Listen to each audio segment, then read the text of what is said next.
প্রিয় শিক্ষার্থীবৃন্দ, ক্লাউড স্কুলের পক্ষ থেকে তোমাদেরকে জানাই স্বাগতম। আমাদের আজকের ভিডিওর টপিক হলো আমরা 11 জন আইরিশ রাইটারদেরকে নিয়ে কথা বলবো।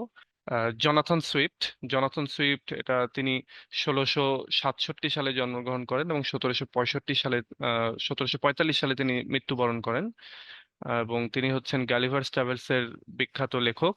জনাথন সুইফট তিনি ব্যঙ্গাত্মক প্রবন্ধ বা এসে লিখতে তিনি অনেক বিখ্যাত ছিলেন, বা আমরা বলতে পারি তিনি নোভেল লিখতেন। তিনি হচ্ছেন কবি ছিলেন, তিনি ধর্মগুরুও ছিলেন, এবং তিনি ডাবলিনের সেন্ট প্যাট্রিক ক্যাথাড্রালের ডিন ছিলেন তিনি। যাই হোক, তার বিখ্যাত একটা উক্তি রয়েছে, সেটা হলো যে may you live all days of your life. এটা হচ্ছে তার লাইফের একটা বিখ্যাত উক্তি। এরপরে রয়েছে উইলিয়াম কনগ্রিভ।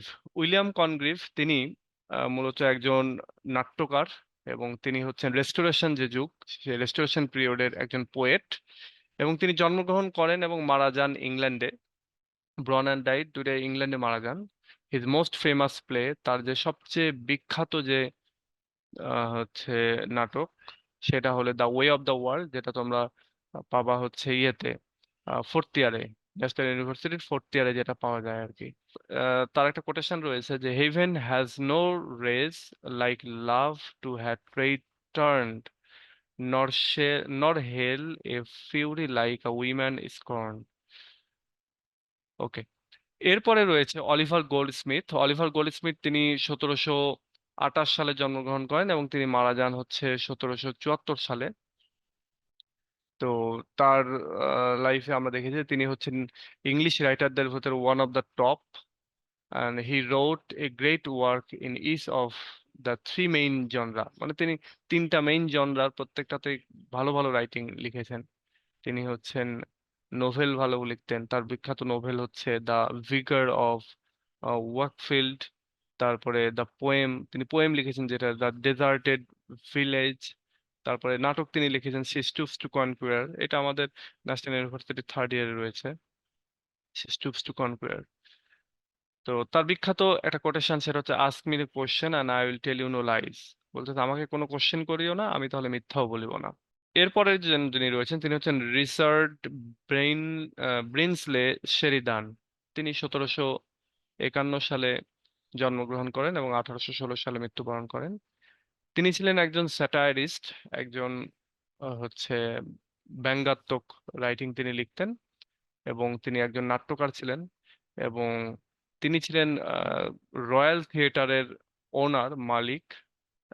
তার এই রয়্যাল থিয়েটার ছিল হচ্ছে ড্রুরে লেন নামক একটা জায়গা, সেখানে তার ফেমাস রাইটিং যেমন the rival, the school of scandal, এগুলো, স্কুল ফর স্ক্যান্ডাল, এগুলো। এবং তার একটা বিখ্যাত কোটেশন রয়েছে, he is the very pineapple of politeness. এরপর রয়েছে সবচেয়ে বিখ্যাত আইরিশ যে রাইটার, আমরা হিস্ট্রি পড়তে গেলে বা ইংলিশ লিটারেচার পড়তে গেলে যাকে নিয়ে আমাদের বেশি চর্চা করা হয়, যে কবিকে নিয়ে, তিনি হলেন W B Yeats. W B Yeats 1865 সালে জন্মগ্রহণ করেন এবং 1939 সালে তিনি মারা যান। এবং তিনি ছিলেন হচ্ছে 20th সেঞ্চুরির সমস্ত ল্যাঙ্গুয়েজের যত রাইটার রয়েছে সেগুলোর ভেতরে সবচেয়ে অগ্রগামী একজন রাইটার, ফরমোস্ট একজন পোয়েট। এবং তার বিখ্যাত একটা কোটেশন রয়েছে, the best lack all conviction while the worst are full of passionate intensity, এটা। এছাড়াও ডাব্লিউ বি ইয়েটস এর অনেক রাইটিং রয়েছে যেগুলো আমাদেরকে পড়তে হয়, বা ডাব্লিউ বি ইয়েটস তিনি হচ্ছেন আইরিশ ন্যাশনালিজমটাকে অনেক বেশি রেইজ করেছিলেন, অনেক বেশি এটাকে এক্সাইট করেছিলেন, আমরা জানি।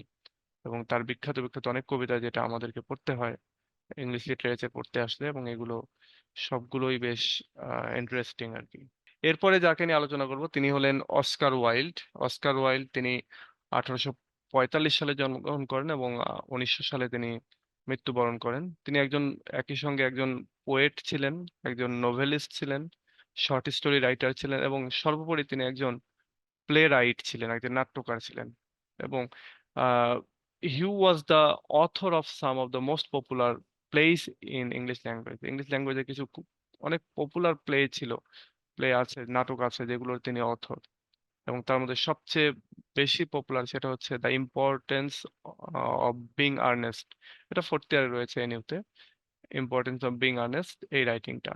এবং এখানে তার তার একটা কোটেশনে রয়েছে, যেমন I can resist everything except temptation, অর্থাৎ আমি আমার প্রলোভন, আমি আমার আহ, উত্তেজনা ছাড়া আমি কোনো কিছুকেই আর রেজিস্ট করতে পারি না, প্রতিহত করতে পারি না। এরপরে আমরা আলোচনা করবো George Bernard Shaw. George Bernard Shaw তিনি 1856 সালে জন্মগ্রহণ করেন এবং 1950 সালে তিনি মারা যান। এবং তিনি ছিলেন হচ্ছে আহ লন্ডনের আর কি, লন্ডনের সবচেয়ে ইনফ্লুয়েন্সিয়াল একজন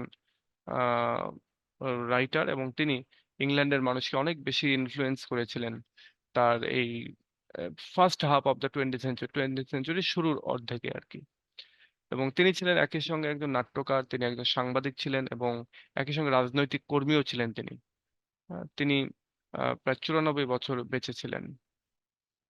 এবং তিনি ছিলেন তার কিছু বিখ্যাত রাইটিং রয়েছে, এবং তার ভেতরে আমরা সবচেয়ে বিখ্যাত রাইটিং যেটা পাই তার একটা নাটক, সেটা হচ্ছে আর্মস অ্যান্ড দ্য ম্যান। তারপরে যেটা আমাদের এনিউতে রয়েছে, এটা মেবি সেকেন্ড ইয়ারে রয়েছে। তারপরে ম্যান অ্যান্ড সুপারম্যান রয়েছে। তারপরে আহ পিগমিলন রয়েছে। এবং তার একটা বিখ্যাত কোটেশন, সেটা হচ্ছে youth is wasted on the young.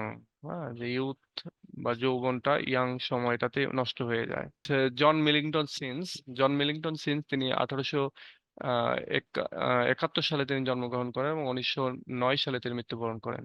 তিনি ছিলেন একটা খুবই বড় মাপের একজন আইরিশ সংস্কৃতির একজন রাইটার, ধারক বাহক, এবং তিনি ছিলেন মেজর ফিগার আইরিশ লিটারারি যে রিভাইভাল ছিল সেইটার। এমনকি তিনি যে অ্যাবে থিয়েটার ইন ডাবলিন সেইটার ফাউন্ডার ছিলেন। সর্বোপরি তিনি একজন বিখ্যাত এবং খুব বড় মাপের একজন নাট্যকার ছিলেন, এবং তিনি বেশ কিছু গুরুত্বপূর্ণ এবং বিখ্যাত আইরিশ নাটক তিনি লিখেছেন। যেমন the play boy of the western world এটা লিখেছেন, in the shadow of Glenn, and আরেকটা যেটা লিখেছেন যেটা আমাদের সিলেবাসে রয়েছে, যে রাইডার্স টু দ্য সি। এটা এটা মেবি আমাদের ইয়েতে রয়েছে, থার্ড ইয়ারে রয়েছে, রাইডার্স টু দ্য সি। ওকে, এরপরে তিনি লিখেছেন, এরপরে আমরা যাকে নিয়ে আলোচনা করবো তিনি হচ্ছেন জেমস জয়েস বা জেমস জোসি, যে যেটা বলো। এটা 1882 সালে তিনি জন্মগ্রহণ করেন এবং 1941 সালে তার মৃত্যু হয়। সম্ভবত তিনি হচ্ছেন মোস্ট শ্রদ্ধেয় আইরিশ রাইটার, জেমস জোসি। এবং তিনি ছিলেন একজন ঔপন্যাসিক, শর্ট স্টোরি রাইটার, এবং একই সঙ্গে কবি। এবং তিনি জেনারেলি তাকে বিবেচনা করা হয় মোস্ট ইনফ্লুয়েন্সিয়াল রাইটার হিসেবে 20th সেঞ্চুরি। এবং তিনি নোভেল লিখেছেন, portrait of the artist as a young man এই নামে। তারপর ইউলিসিস নামে নোভেল লিখেছেন। আমরা জানি যে আলফ্রেড লর্ড টেনিসনের একটা কবিতা রয়েছে ইউলিসিস। আবার ওই একই নামে একটা তোমার নোভেলও রয়েছে, সেটা হচ্ছে ইউলিসিস। এবং এই নোভেলটা লিখেছেন জেমস জোসি। এবং তার আরো অনেকগুলো ছোট ছোট ছোট স্টোরিও রয়েছে। ওকে, এরপরে রয়েছেন স্যামুয়েল বিকেট। স্যামুয়েল বিকেট 1906 সালে জন্মগ্রহণ করেন এবং 1989 সালে তিনি মৃত্যুবরণ করেন। তিনি একজন নোভেলিস্ট, একজন play right, short story writer, এবং তিনি ফ্রেঞ্চ এবং ইংলিশ দুই ভাষাতে লিখতেন। এবং ওয়েটিং ফর গডত এটা হচ্ছে তার বিখ্যাত একটা রাইটিং। সিমাস হেনির একটা রাইটিং। তিনি একজন নোবেল লরিয়েট ছিলেন, নোবেল প্রাইজ উইনিং পোয়েট, এবং তাকে বিবেচনা করা হয় one of the top poet. যত টপ পোয়েটস রয়েছে তাদের ভিতরে তিনি একজন। এবং তিনি আহ, তার মানে রাইটিং ইন ইংলিশ, তিনি ইংলিশে লিখেছেন 20th সেঞ্চুরিতে। এবং আইরিশ পোয়েটদের র্যাঙ্কিং এ তিনি ডাব্লিউ বি ইয়েটস এবং আমেরিকান পোয়েট টি এস ইলিয়টের সমকক্ষ প্রায়। তো যাই হোক, আমরা আমাদের আলোচনার শেষ প্রান্তে এসেছি। আমরা অলরেডি আলোচনা করে ফেলেছি যে আমরা যে 11 জনকে নিয়ে আলোচনা করবো সে 11 জনকে নিয়ে আলোচনা করা হয়ে গেছে।